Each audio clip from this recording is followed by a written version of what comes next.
Nice time of the day, everyone. It's Nadira with you here. Today, we are going to have a first introductory lesson in cybersecurity and incident management. We'll be discussing types of the threats, impacts of them, and levels of the threats in this field. Let me introduce you myself shortly. I'm Nadira. I have Bachelor of Science in Information and Communication Engineering in Inai University in Tashkent and Inai University in Korea through 3+1 program. Before diving deep into this field, let's first discuss the key terms that we'll be meeting mostly during our lessons.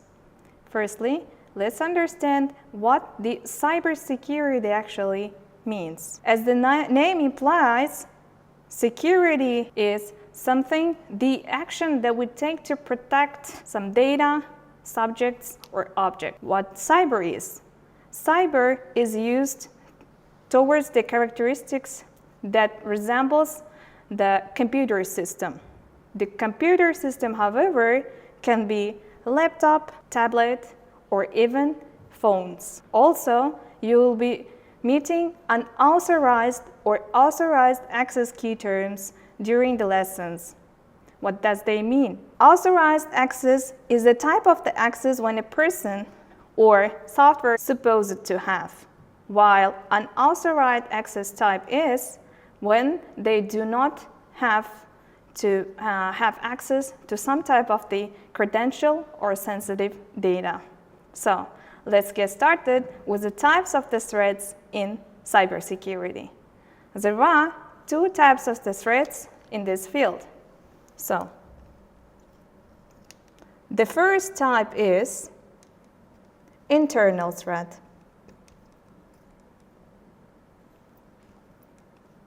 And the second type is the opposite one, external threat.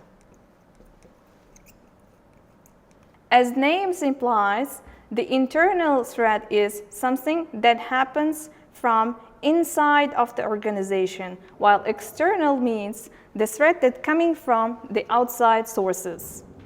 Firstly, let's discuss about internal threats types and how they occur. The internal threats types are the threats that happen inside the organization and company.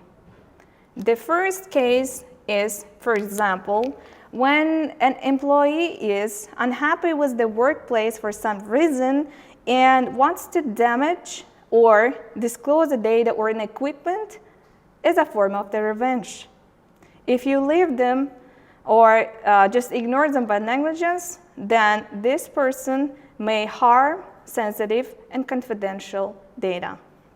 So the first case is like revenge of the employee. And the second type of internal threat can be in the case of having an employee who gains unauthorized access to confidential and sensitive data for different purposes. For example, they might have an access to payroll or financial information, and later they can provide this information or sell them to competitor companies.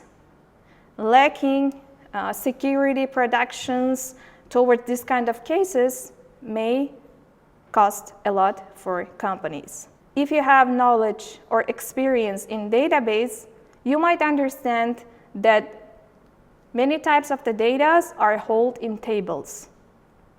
And those tables, there are some types of the tables that hold very confidential data. These types of employees who have unauthorized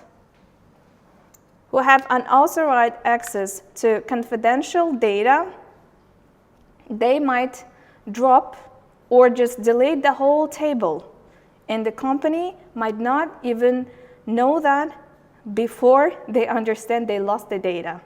I have seen this in the example of local companies when an employee with the revenge mood has gained an unauthorized access to confidential data and dropped all of the tables before he left the company.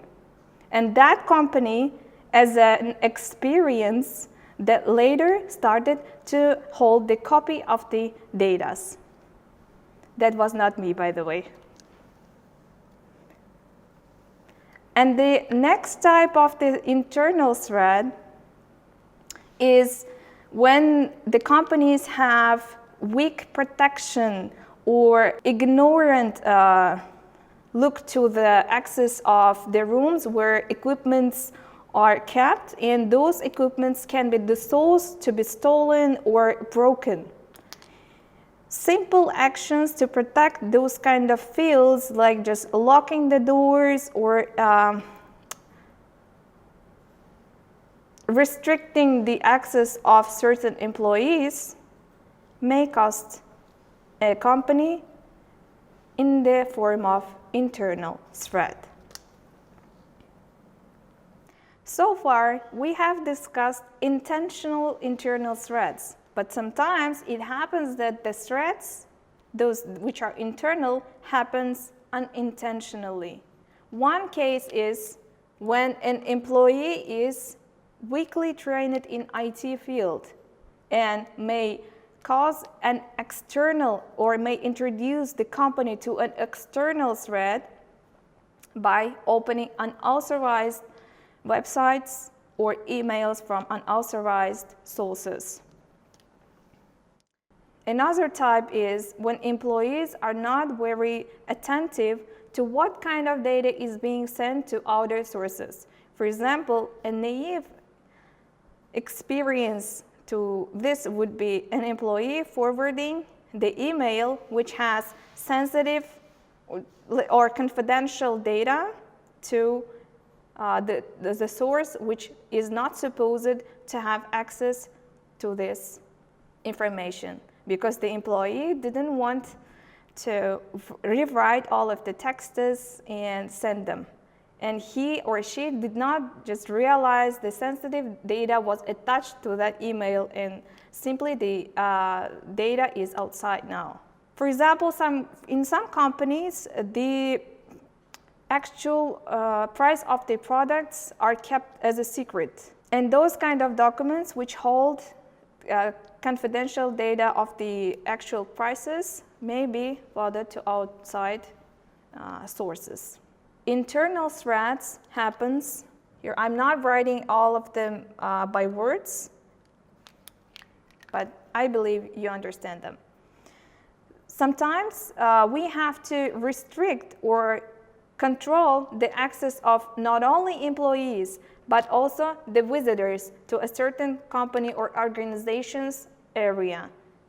Companies must be very careful and ask their legitimate reason to be in the building, and doesn't have to leave them alone by themselves. A simple example would be an example of hospitals. In hospitals, doctors' surgery data also hold very personal data which are considered to be sensitive. The data about patients must have to be kept as a secret. And in these kind of situations, the visitors who are coming to the hospital might have an access by just looking to the computer screen, might have an access to the sensitive information. Setting the computer so that the screen of the computer is visible to only authorized people or supposed people can avoid this kind of threats as well. So let's wrap up with internal threats.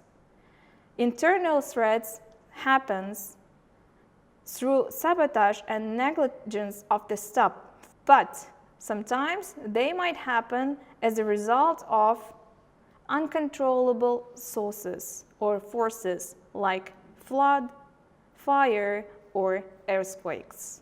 Probably you have seen memes where the building is on fire and there is one person sitting in the room. That person is a programmer working on the updates and trying to push the updates to the server, because this person cares about the data, and before he or she leaves the building, the data and the updates are will be in the server. External security threats involves several methods. The first one is malware, through malwares. Let's understand what the term itself means. The ware stands for the software, while the word mal, M-A-L, stands for the word malicious. So, malwares are malicious softwares. The first type of external security threat is through malwares. These malwares, however, have different types. The first one is spyware. As the name implies, this is a software to spy something, and that something is usually the internet browsing habits. Through spywares, the internet browsing habits of a person is collected, and through them, the targeted adverts are produced. This is just a simple and less dangerous type of the spywares. The dangerous actions taken by spywares is when the keylogging is used. Through keylogging, every key that's pressed on the keyboard by the user is sent to bad guys, to criminals who are using the softwares. Through this data, then later, bank account login and passwords can be obtained and used for different purposes. Another type of malware is adware. This has some similarities to spyware in terms of that the adwares also collect internet browsing habits to produce targeted adverbs. This is not much a dangerous type of external threat, but it might be really irritating for the user to see pop-up ads while they are surfing on the internet. The third type is very dangerous, and the type that has had many bad impacts in retrospect. That one is ransomware. This type of external threat as ransomware can be infected to your computer system or to some users' computer systems through opening untrusted websites or opening email attachments from untrusted sources. The dangerous part of this external threat is once this type of external threat gains an access to the computer system of a particular user, it will browse the files and will encrypt them. Later, criminals might force the user to pay some amount of Bitcoin to decrypt their data. So, spyware, adware, and ransomware so far. The next step of external threat is through viruses. Viruses also can be caused from browsing untrusted websites or opening links from untrusted sources. Viruses has different types like worm, rootkit, and the most dangerous one, Trojan. Worms are the types of the viruses that replicate themselves through the networks. And the rootkit type of virus will gain an access to the computer system and will have an ability to control the system from other sources. And the Trojan will have dangerous aims behind the scenes. Let's learn some historical facts about ransomware. From September 2013 to April 2014, the The ransomware external threat called CryptoLocker was widely used and infected about 250,000 systems. Later, in 2017, another version of ransomware external threat called WannaCry, which made many people cry about their data, has occurred. It has infected about 70,000 computer systems of National Health Service in the United Kingdom. Okay, let's continue with another type of external threat, like hacking. Most of us are familiar with this keyword called hacking. Hacking is the action of a person who tries to gain unauthorized access to the computer system. Sometimes people do this just for fun, but sometimes this is done to gain confidential data for political or commercial reasons. Through hacking, the hacker or a bad guy, let's call hackers as bad guys. So, through hacking, bad guys will damage, disclose, or destroy the data in the computer system. Another type of external threat, which is even more dangerous type of hacking, is called sabotage. Through sabotage, the data is not only damaged, disclosed, or destroyed, but also the system will lose the functionality it used to have. So, as you understood, it will not function as it's supposed to. A very common and famous type of sabotage external threat is called DOS or DDoS. DOS stands for denial of service or distributed denial of service. Through denial of service, the people who are doing or taking sabotage action will gain unauthorized access to the system. They will break the functionalities and then will distribute so many requests to the system so that the system cannot realize which request was real and which one was a fake request. They will flood the system with so many requests. And in distributed denial of service, bad guys use botnets to provide flood of the requests to the system. This is very dangerous to the companies who highly relied on their service. For example, like Amazon. That's why Amazon pays really significant attention to the protection of their service. The next type of external threat, and very naive one, the one that relies on the psychology of a person, is called social engineering threat. This is the combination of external and internal threat. Okay, let's move on with the impact of the threats. Once the threat gains unauthorized access to the system successfully, it will bring several types of the causes to the organization involved in this threat.